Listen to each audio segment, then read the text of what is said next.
Cliff. Welcome to the St. Augustine's Asylum for the Mentally Ill. My producer Tom said good things about you. In your backpack is a flashlight, a voice recorder, an EMF, and a couple of little fun occult things. We'll let you know when to take those out. Ready to pay off some of those college debts and beer tabs? Well, of course you are. And when you're ready, enter in through those front doors.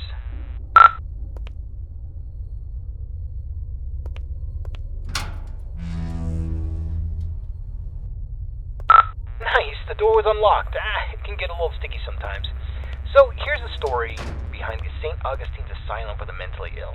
It was founded in the 1880s, closed in the 1960s, and a lot of nasty stuff happened here. I mean, this place is only supposed to house around 500 patients, but at its peak, it was around 3,300 patients in here. I mean, the place was, less of a hospital and more of a place where you dropped your problems off and hoped they disappeared. In the end, this place was sort of against what the Bible's supposed to teach. I mean, there was no love here, no grace, no healing. The patients were not here to be rehabilitated. Ordinary people just wanted them gone for public. They shoved those with non-threatening mental conditions or those deemed inappropriate to society together with legitimate psychopaths and murderers and other violent monsters and basically said, let God sort it out. The atrocities in here are just too much to count.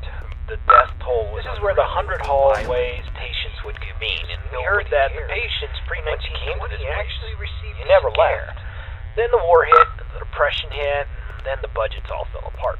The room you stand in once healed 20 patients in need of attention, and by the end, 150 patients would pass through this room, naked, starving, attacking each other at random, flaying themselves with metal wires from their beds. Be careful where you step.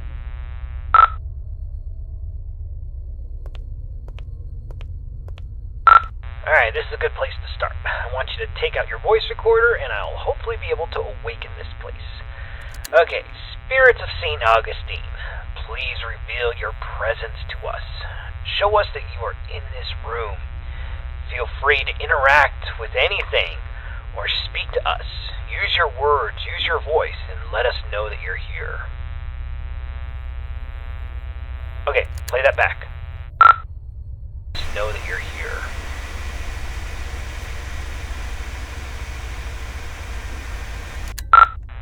Nothing. Alright, let's try that again.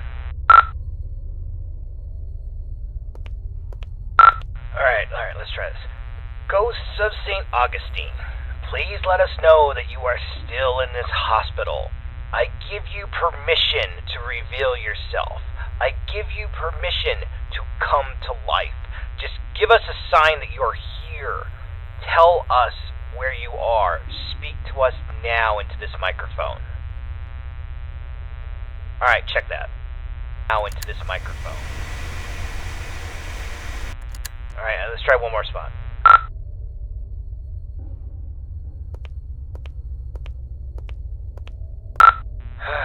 Ghosts of St. Augustine, you're all a bunch of ghoulish pricks. Show up or piss off!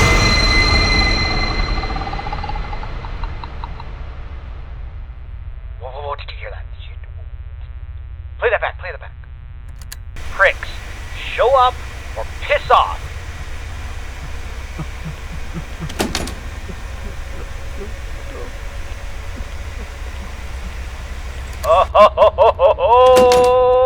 Alright, looks like we got an investigation. Alright, I want you to go down the morgue hallway, and we're going to continue our investigation in the other gathering area.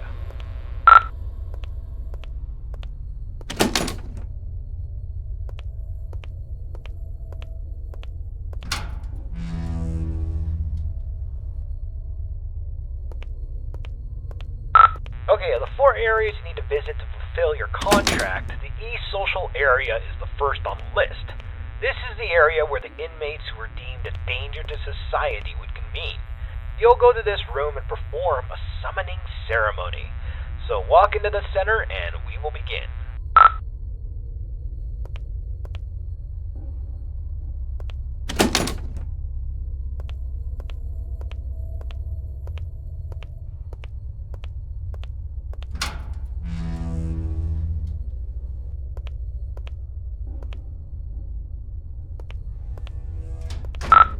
the entrance to patient cells 200 through 219. We're talking extreme bipolarism, schizophrenia, dementia.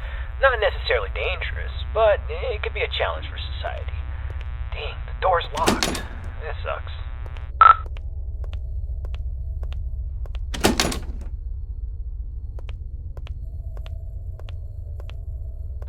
This is the entrance to the patient cells 220 to 240. This is where they kept the lunatics, the murderers, the sociopaths. The worst of the worst, including Clive the Peeper Johnson.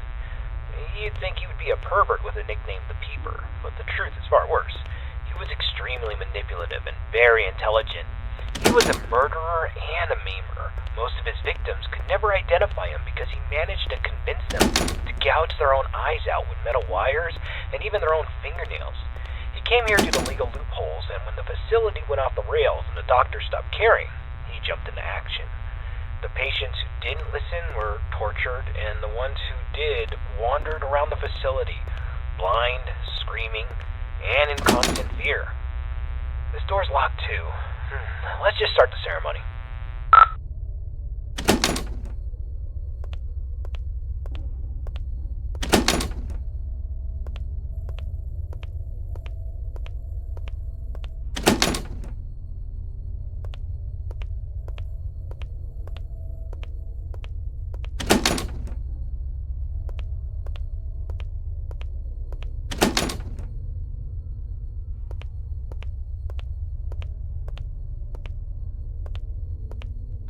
Spirits inside this asylum, we know that you're here.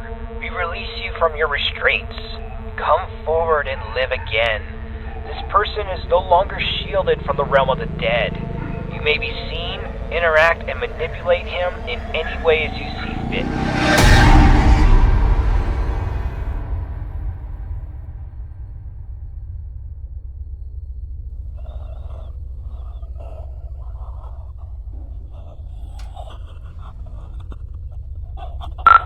Don't just stand there. Go check it out.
Alright, get out of this hallway and take your second right.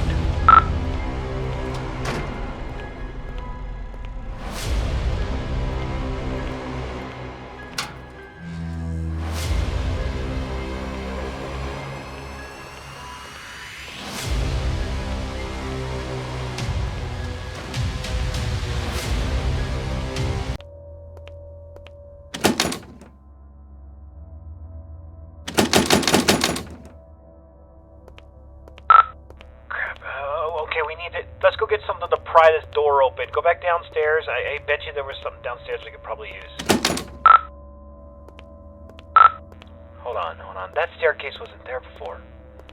This place doesn't even have a basement. What is going on? Alright, just...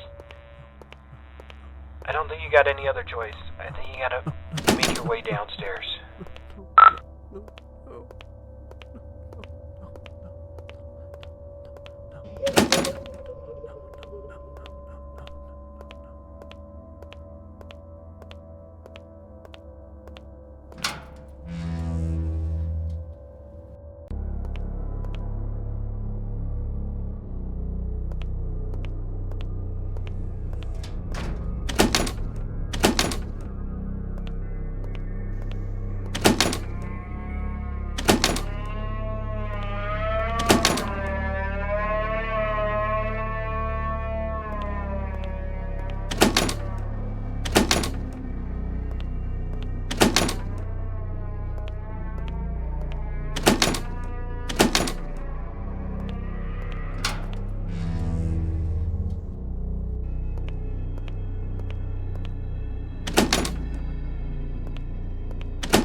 Alright, confession time. It's about the eyes. I kinda had this from you. There's an urban legend, and I repeat, it's an urban legend about the peeper, Clive Johnson. You see, there was a patient who suffered from dementia and swore that Clive was more than just a mere man, and he would kind of haunt this patient all throughout the day. You know, rampant hallucinations that progressively got worse, but at night he never saw the peeper. Then he discovered that if he closed his eyes, he could escape Clive. But whenever he opened them, Clive would be there, waiting for him and getting closer and closer. Eventually, the patient used a fork and he blinded himself. And while he was soaked in his blood from his sockets, he screamed to the entire hospital that he was free, he was safe. And a week later, 2 more patients charged Clive with stalking them, even though he was confined to solitary. I mean, it's crazy. They took their eyesights too. This pattern didn't stop. I thought it was BS, but based on what we've seen tonight, I'll pretty much believe anything. So, Try to get the hell out of there, and if it gets too intense, try to shut your eyes.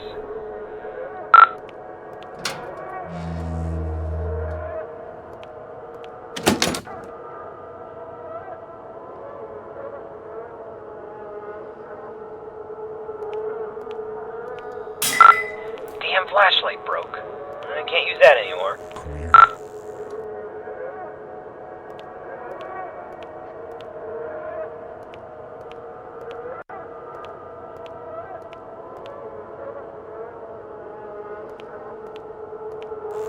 Pull on closer. I see you now. Rapid fly, run! He sees you.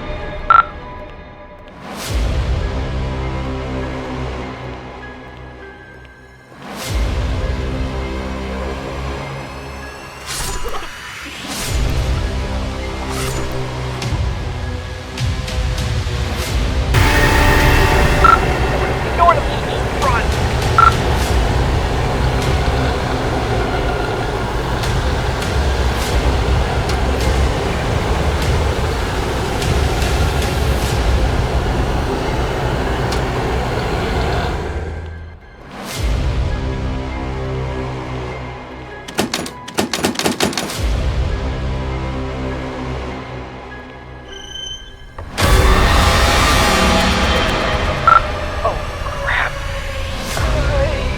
Got a choice. Either he gets you, or you're gonna have to cut him out.